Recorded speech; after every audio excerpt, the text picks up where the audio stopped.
redención, entendiendo la severidad del pecado. Hay dos versículos muy importantes que forman parte de un entendimiento básico acerca del pecado. En Romanos 3, versículo 23 dice, pues todos han pecado y están privados de la gloria de Dios. Es decir, que la condición del ser humano en pecado nos separa de Dios, y este pasaje afirma que todos han pecado, por consiguiente están privados o apartados de la gloria de Dios. Es decir, no tenemos relación con Él. Romanos 6:23 al mismo tiempo dice, porque la paga del pecado es muerte, mientras que la dádiva de Dios es vida eterna en Cristo Jesús, nuestro Señor. Este pasaje nos dice que el precio del pecado, es decir, el costo, el precio es muerte, que es simplemente separación de Dios. Pero que aún así Dios nos ama tanto que no puede dejar que continuemos de esa manera y nos quiere otorgar la vida eterna. Es decir, Dios no quiere que estemos bajo esta condición pecaminosa y por lo tanto busca la manera de acercarnos a Él a través de su Hijo Jesús. Pero, ¿qué es el pecado? Una definición muy sencilla se denomina que el pecado es todo aquello que se aparta de lo correcto, de lo justo y de lo que falta de lo que es debido. Para los griegos, la palabra pecado es amartía, que significa fallar la meta o no dar en el blanco. Así que se puede utilizar la imagen de una persona con un arco y una flecha, enfocando al blanco, pero con la distracción del mundo falla la marca o falla el blanco. Esto es lo que nos pasa a cada uno de nosotros cuando pecamos. Cometemos fallas, fallamos la marca y sufrimos la consecuencia. Ahora, ¿de dónde viene todo esto? Gracias al libre albedrío que Dios nos otorgó, tenemos la opción de oír su voz o la del oponente. De esto se trata el relato de la creación, donde Adán y Eva escucharon dos voces distintas con dos planteamientos distintos. A la final, escogieron no oír el planteamiento de Dios y por lo tanto sufrieron la separación de Dios y sus consecuencias. Sin embargo, desde ese mismo momento, Dios ha querido que el ser humano no viva bajo estas consecuencias y condición pecaminosa. Es decir, Él quiere que volvamos a dar en el blanco. Él quiere que regresemos a Él en la misma condición que nos creó. Recuerden que cuando nos hizo a su imagen y semejanza, con todas las características que Dios tiene de su bondad y de su amor.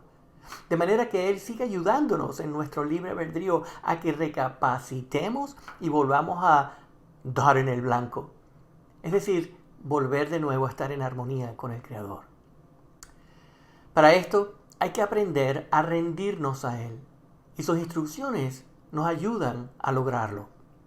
Por ejemplo, los primeros 4 mandamientos de la ley de Dios describen cómo es la visión de Dios en nuestra relación con Él mismo. Y mientras tanto, los últimos 6 mandamientos describen el ideal de Dios para nuestra relación con otros seres humanos en la familia o en la sociedad en general. Ambos, es decir, esta relación vertical y horizontal, determinan que cualquier transgresión de la ley de los 10 mandamientos es fundamentalmente la lección de negar el verdadero amor desinteresado en preferencia al amor propio. Donde quiera que el egoísmo prevalezca en las elecciones, acciones o relaciones entre personas, necesariamente solo puede resultar en sufrimiento, traición, desconfianza, sospecha y finalmente la muerte. Vamos a leer en Gálatas, capítulo 5. Y miren lo que dice la palabra. Gálatas 5, versículo 16. Así que los digo, vivan por el Espíritu y no sigan los deseos de la carne, porque ésta desea lo que es contrario al Espíritu y el Espíritu desea lo que es contrario a ella. Los dos se oponen entre sí de modo que ustedes no puedan hacer lo que quieran. Las obras de la naturaleza pecaminosa se conocen bien: inmoralidad sexual, impureza y libertinaje, idolatría, brujería, odio, discordia, celos, arrebatos de ira, rivalidades, disensiones, sectarismos y envidia, borracheras, orgías y otras cosas parecidas a estas.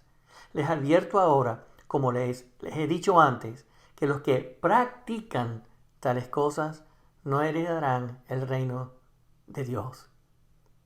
Y el versículo 22 dice, sin embargo, el fruto del Espíritu es amor, alegría, paz, paciencia, amabilidad, bondad, fidelidad, humildad y dominio propio.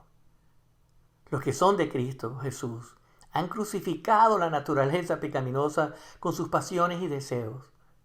Y si el Espíritu nos da la vida, andemos guiados por el Espíritu.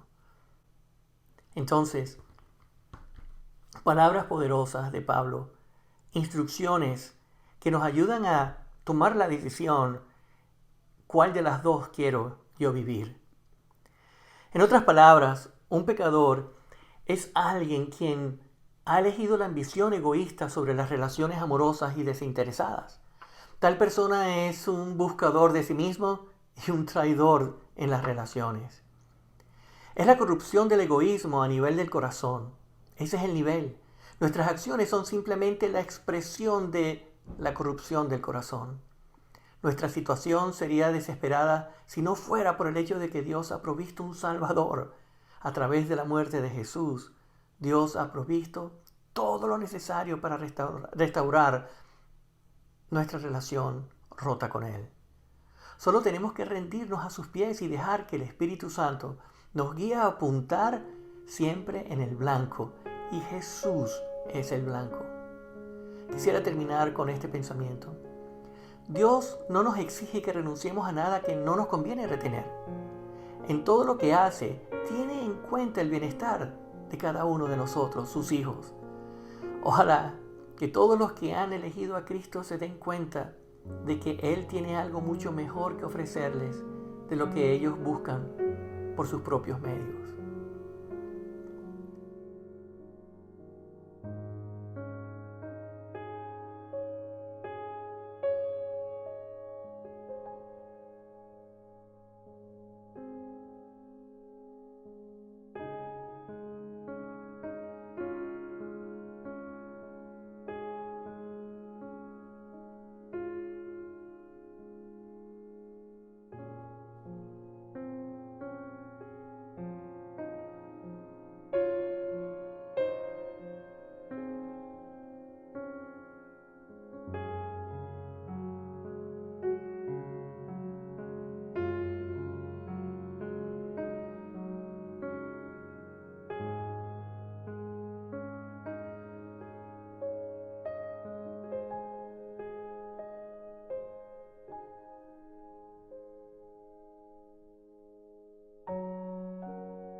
Ahora reflexiona unos minutos. ¿Qué es lo que Dios te ha dicho a través de este mensaje? ¿Qué te ha susurrado en el oído? Y si te ha tocado el corazón, luego pregúntale, ¿qué es lo que quieres que yo haga? ¿Qué acciones debo de tomar para dar en el blanco? Si deseas más información, escríbeme al correo electrónico que vas a ver a continuación y con mucho gusto te atenderé. Hasta la próxima.